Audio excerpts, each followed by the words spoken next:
अस्सलामुअलैकुम, न्यूज़ से मैं हूं मजीहा अब्बास। हेडलाइंस आपने जानी, बुलेटिन का बाकायदा आगाज करेंगे। सबसे पहले आपको बताएं, इस्लामाबाद हाई कोर्ट का बड़ा फैसला। जस्टिस तारिक महमूद जहांगीरी की डिग्री जाली करार, जज के ओहदे से हटाने का हुक्म। इस्लामाबाद हाई कोर्ट ने दलाइल सुनने के बाद फैसला सुना दिया। अदालत ने फैसले में लिखा, तारिक जहांगीरी बतौर जज तायुनाती के वक्त LLB की दुरुस्त डिग्री नहीं रखते थे। जहांगीरी की बतौर जज तायुनाती गैर कानूनी थी। तारिक महमूद जहांगीरी जज का ओहदा रखने के अहल थे और अदालत का तारिक महमूद जहांगीरी को बतौर जज डी नोटिफाई करने का हुक्म। केस का मुख्तसर तहरीरी फैसला जारी, कॉपी वजारत कानून को भी भिजवाने की हिदायत कर दी गई है। रिपोर्ट कर रहे हैं ज़िशान सैयद।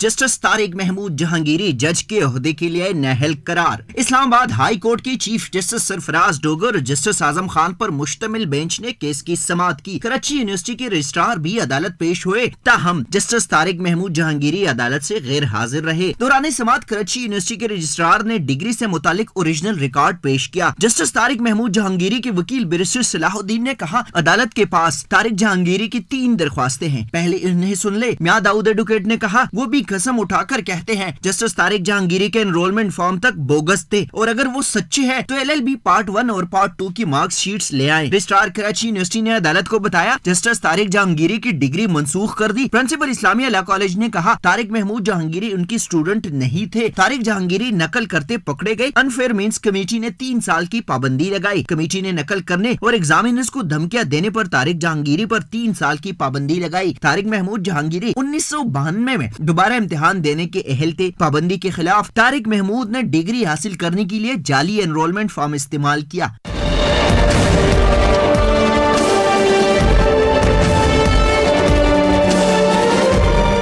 रजिस्ट्रार कराची यूनिवर्सिटी ने अदालत को मजीद बताया कि अथॉरिटीज की तस्दीक के बाद यूनिवर्सिटी सिंडिकेट ने फाइंडिंग्स की बुनियाद पर तारिक जहांगीरी की डिग्री मंसूख करने का डिक्लेरेशन जारी किया। अदालत ने दलाइल मुकम्मल होने पर फैसला महफूज किया, जो कुछ देर बाद सुनाते हुए जस्टिस तारिक महमूद जहांगीरी को जज के ओहदे के लिए नाअहल करार दे दिया। प्रोडक्शन टीम के साथ ज़िशान सैयद, न्यूज़ इस्लामाबाद।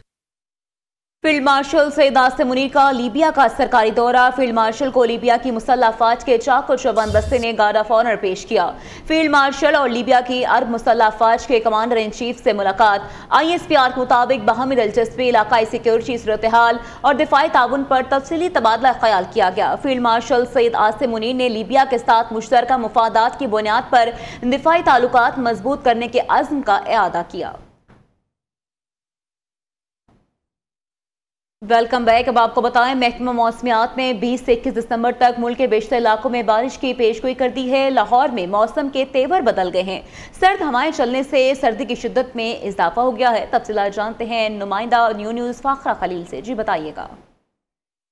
लाहौर के मौसम की बात कर ली जाए तो आज पूरा दिन जो है शहर का मतला जो है जुज़वी तौर पर अबरअब्दुल्ला, लेकिन इस वक्त जो सर्द हवाएं चलने की वजह से लाहौर का जो मौसम है वो काफ़ी खुशगवार और सर्द महसूस किया जा रहा है। दिन ब दिन सर्दी की शिद्दत में बढ़ता हुआ इजाफा दिखाई दे रहा है, जबकि इस वक्त लाहौर का मौजूदा जो दर्जा हरारत है वो 20 डिग्री सेंटीग्रेड रिकॉर्ड किया जा रहा है। नमी का तनासब 65%, जबकि 5 किलोमीटर फी घंटा की रफ्तार से खुश्क और सर्द हवाएं चल रही हैं, जिसके बाद जो सर्दी की शिद्दत है उसमें खासा इजाफा है वो दिखाई दे रहा है। लाहौर समेत पंजाब के जो गिरदोनवा के अजला हैं उनमें 20 दिसंबर से 21 दिसंबर के दौरान जो है बारिशों की पेशगोई की गई है। वहीं बर्फबारी के इम्कानात भी पहाड़ी इलाकों में इम्कानात जाहिर किए गए, जिसलिए शहरियों को इदारे तदाबीर पर बदरामद रहने की हिदायत की गई है। शुक्रिया।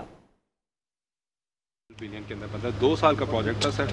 इसके अंदर 2+2 करके एक्स्ट्रा लेन्स बनाई हैं और रिज के ऊपर बनाई, क्योंकि हैवी ट्रैफिक इसके ऊपर आती है सर। इसको हमने कंप्लीट कराया और सर ये वो प्रोजेक्ट है जिसके ऊपर अभी सर इकबाल फ्लाईओवर हमने सर इसके अंदर भी हमारी सेविंग हुई है। 1.4 के ऊपर हमने इसको सर कवर किया है और कंप्लीट प्रोजेक्ट बनाया है। ये सर जब एक्सप्रेस वे बन गया था तो मिनिस्टर साहब ने कहा कि इसका इफ्तिताह नहीं होगा जब तक हम इसका ये फ्लाईओवर नहीं बनाते सर। ये इकबाल फ्लाईओवर हमारा सर कंप्लीट हो गया है। अब अल्लाह का शुक्र है सर, ये प्रोजेक्ट और एक्सप्रेस वे यहाँ से टोटल स्ट्रेच बनती है 10 किलोमीटर की, ये हमारा सर कंप्लीट अल्हम्दुलिल्लाह हो गया है। अभी सर मिनिस्टर साहब ने कहा है कि इसको हमने कंट्रोल्ड एक्सेस कॉरिडोर बनाना है और इसके साथ जो सर्विस लेन्स एक्स्ट्रा हमें बनानी चाहिए वो सर फिर हम नेक्स्ट फेज़ में हम उसके ऊपर काम करेंगे। इज़्ज़तमाब वज़ीर आज़म इस्लामी जमहूरिया पाकिस्तान मोहम्मद शहबाज शरीफ साहब, ministers, parliamentarians, civil servants, team CDA, representatives from NESPAC and FWO,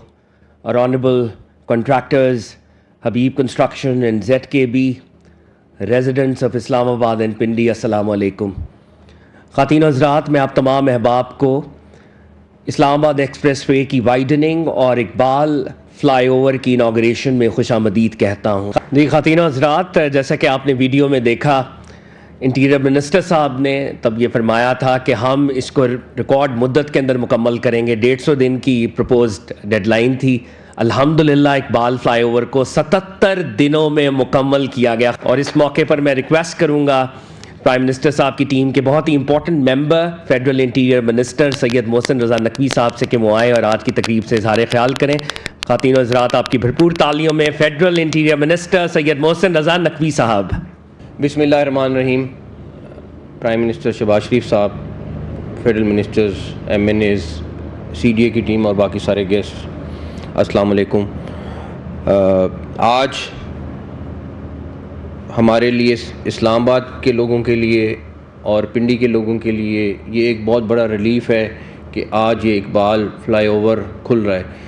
यहाँ पे एक मामूल था कि ये ट्रैफिक 1 से 1.5 घंटा तो आप यहाँ पे ज़रूर स्टक हो जाते थे, और ख़ास तौर पे जब ट्रक्स आ रहे होते थे रात के टाइम पे, उस टाइम तो ये 2-2 ढाई घंटे पे जाता था।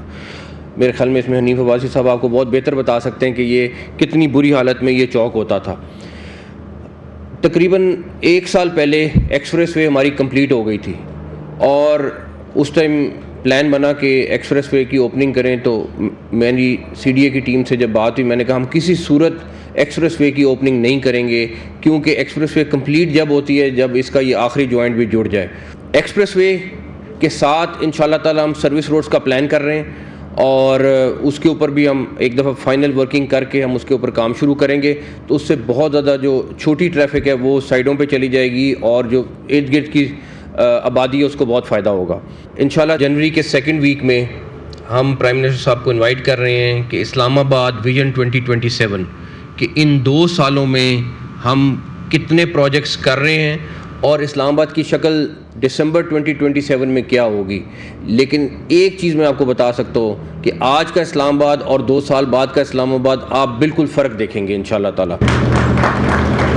शाहीन चौकी अगले हफ्ते 10 दिन में प्राइम मिनिस्टर साहब को हम रिक्वेस्ट करेंगे कि आके उसकी भी इफ्तिताह करें, बिकॉज़ वो भी तकरीबन तैयारी के आखिरी मराइल में है, और आपको वो भी एक बड़ा खूबसूरत प्रोजेक्ट नज़र आएगा।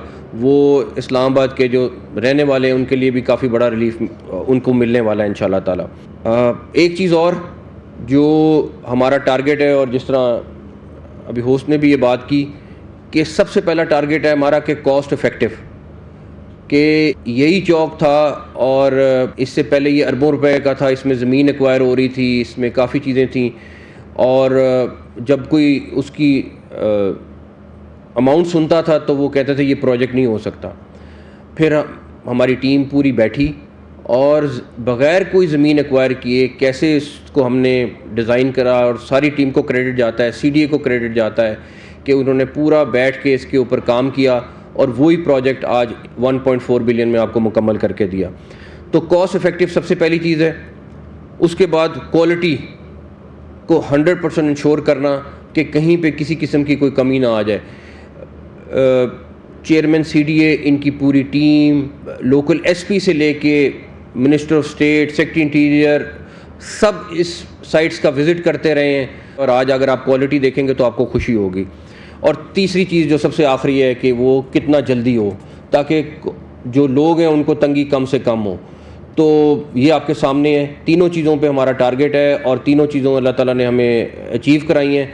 आगे आने वाले प्रोजेक्ट्स इंशाल्लाह बहुत सारे हैं। एक चीज़ जो यहाँ MNAs जो बैठे हुए हैं उनका बार बार इसरार है, प्राइम मिनिस्टर साहब ऑलरेडी उस पर इंस्ट्रक्शन दे चुके हुए हैं। ये हमारा आपसे वादा है कि जो इस्लामाबाद का पानी का मसला है हम आपको हल करके देंगे। उस पर ऑलरेडी हमने 3-4 चीज़ों पे काम कर रहे हैं। PM ने आज से 2 महीने पहले एक टीम बनाई थी, हम उसके ऊपर प्रॉपर वर्किंग कर रहे हैं कि कौन सी चीज़ है जो हम आपको 1, 2, 3 साल के अंदर करके दे दें। तो हम उसमें नहीं जाएंगे कि अगर अगले 10 साल के प्रोजेक्ट में वो चीज़ पे जाएंगे जो आपको करके हैंड ओवर करेंगे इंशाल्लाह ताला। तो दुआ है कि अल्लाह ताला पूरी टीम को इसी तरह रखे, इसी तरह कामयाब करे। प्राइम मिनिस्टर साहब की गाइडेंस इसी तरह रहे। तमाम हमारे कैबिनेट मेंबर्स का बहुत बहुत शुक्रिया जो हमारे साथ दे रहे हैं। थैंक यू वेरी मच, बहुत शुक्रिया। Ladies and gentlemen, it is my humble duty to be calling upon the chief guest of today's ceremony, His Excellency Prime Minister of the Islamic Republic of Pakistan, Mohammad Shehbaz Sharif. बिस्मिल्लाहिर्रहमानिर्रहीम। मोहतरम मोहसिन नकवी साहब, वज़ीर दाखिला, honourable federal ministers, parliamentarians, chief commissioner, chairman CDA Chaudhry Mohammad Ali Randhawa, और इस मंसूबे के शानदार इफ्तिताह के मौके के ऊपर CDA और जो कॉन्ट्रैक्टर्स और यहाँ पर मौजूद मेहमानान गिरामी, अस्सलाम वालेकुम। आज एक मरतबा फिर इस्लामाबाद में इकबाल फ्लाईओवर की बहुत शानदार तकमील के मौके के ऊपर मैं मोहसिन नकवी साहब को और उनकी पूरी टीम को मुबारकबाद पेश करता हूँ कि उन्होंने एक और मंसूबा रिकॉर्ड टाइम में मुकम्मल किया। इसके लिए जो कॉन्ट्रैक्टर्स ने जो काम किया है, मैं अभी फ्लाईओवर देख के आया हूँ, उसकी अच्छी क्वालिटी है, लिहाजा आपको भी मैं मुबारकबाद पेश करता हूँ और शुक्रिया अदा करता हूँ। कल मुझे बलूचिस्तान से एक सियासी शख्सियत तशरीफ़ लाए मेरे पास, तो कहने के कि शहबाज शरीफ साहब, मैं इस्लामाबाद पिछले 2-3 हफ्तों से यहाँ ठहरा हुआ हूँ, इतनी ज़्यादा सड़कों के जाल, फ्लाईओवर्स, अंडरपासेस, तो ये तो कमाल हो गया है। तो मैंने कहा कि आज इस महफिल में मैं मोहसिन नकवी साहब को वो अमानत पहुँचा दूँ जो बलूचिस्तान के उस लीडर ने मुझे कही। आपने जो पिछले साल 1.5 साल में जो आपने 12 कऊ flyover, F9 interchange, Serena Chowk underpass, Rawal Chowk interchange, Margalla Chowk underpass, Tayyip Erdogan underpass, Rawalpindi Islamabad metro, कैप्टनगंज शेर खान कॉरिडोर, और इस तरह की बेशुमार जो आपने आम आदमी को, ट्रांसपोर्टर्स को, पब्लिक को, इस्लामाबाद के बासियों को, पाकिस्तान भर से आने वाले जो लोग यहाँ से शुमाली इलाकों में जाते हैं, मरी की तरफ जाते हैं, आपने यकीनन एक ऐसा कारनामा अंजाम दिया जिसके लिए आप यकीनन दिल की अता गहराइयों से मुबारकबाद के मुस्तहिक हैं, और आपकी पूरी टीम। अल्लाह ताला आपको और हिम्मत अता फरमाए और इसमें मज़ीद आपको निखार और इसमें रंग भरने की तौफीक अता फरमाए। यहाँ पर मैं डॉक्टर अनम, साहिबजादा यूसुफ और मिस्टर और अली जो SP ऑपरेशंस हैं, उनको मैं शाबाश देना चाहता हूँ कि जो उन्होंने बहुत एक अच्छा काम किया है और जो इलीगल जो कंस्ट्रक्शन थी उसको वहाँ से हटाया, क्योंकि अगर नाजायज़ तजावज़ात को अगर हम ख़त्म नहीं करेंगे तो फिर मैं समझता हूँ कि जो किसी भी शहर, कोई भी कस्बा हो, उसकी डिज़ाइनिंग, उसकी इम्प्लीमेंटेशन में जो फिर मसाइल आते हैं वो फिर बाद में हल नहीं होते। तो मैं समझता हूँ कि ये एक दहाइयों से मसला था जो इन 3 अफसरान ने मुझे बताया गया कि बहुत अच्छी कारकर्दगी की है। मैं उनको मुबारकबाद पेश करना चाहता हूँ। अल्लाह ताला हम सब का हामी नासर हो। पाकिस्तान पाइंदाबाद। वज़ीर-ए-आज़म मोहम्मद शहबाज शरीफ इफ्तिताही तकरीब से खिताब कर रहे थे। वज़ीर-ए-आज़म Islamabad Iqbal flyover expressway signal free corridor की इफ्तिताही तकरीब थी। उसमें वज़ीर-ए-आज़म शहबाज शरीफ ने शिरकत की और उसका इफ्तिताह किया। उनका खिताब में कहना था, शानदार मंसूबे के इफ्तिताह पर तमाम इदारों को मुबारकबाद देता हूँ। उनका कहना था, मंसूबे को रिकॉर्ड मुद्दत में मुकम्मल किया गया है। उनका मजीद कहना था, आम आदमी की सहूलत के लिए मंसूबे अहमियत के हामिल हैं।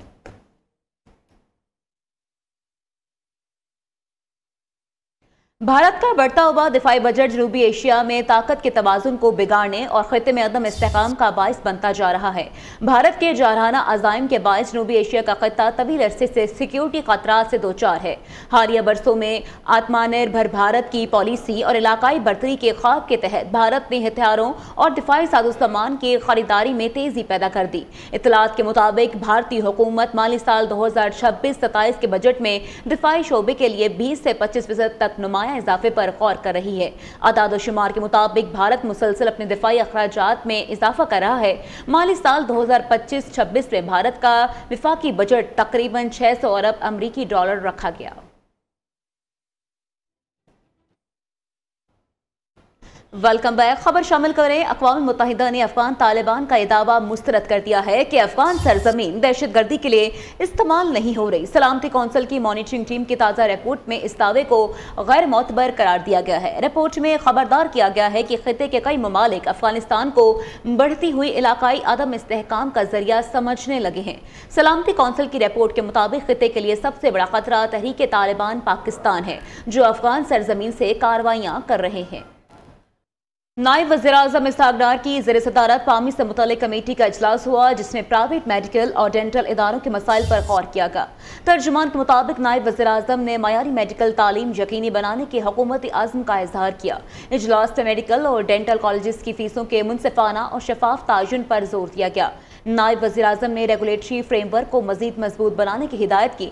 इजलास में मुस्तकबिल के चैलेंजेस के लिए बासलाहियत हेल्थ प्रोफेशनल्स की तैयारी पर भी इत्तफाक किया गया। वफाकी वज़ीर सेहत, वज़ीर ममलिकत बराए खजाना और पंजाब हुकूमत के मशीर बराए सेहत ने इजलास में शिरकत की। PMDC वज़ारत सेहत पामी के सदर प्रोफेसर डॉक्टर चौधरी अब्दुर्रहमान और दीगर नुमाइंदे भी इजलास में शरीक हुए। और इसी के साथ न्यूज़ बुलेटिन से फिलवक्त इतना ही। मजीद बाखबर रहने के लिए देखते रहिए न्यू न्यूज़।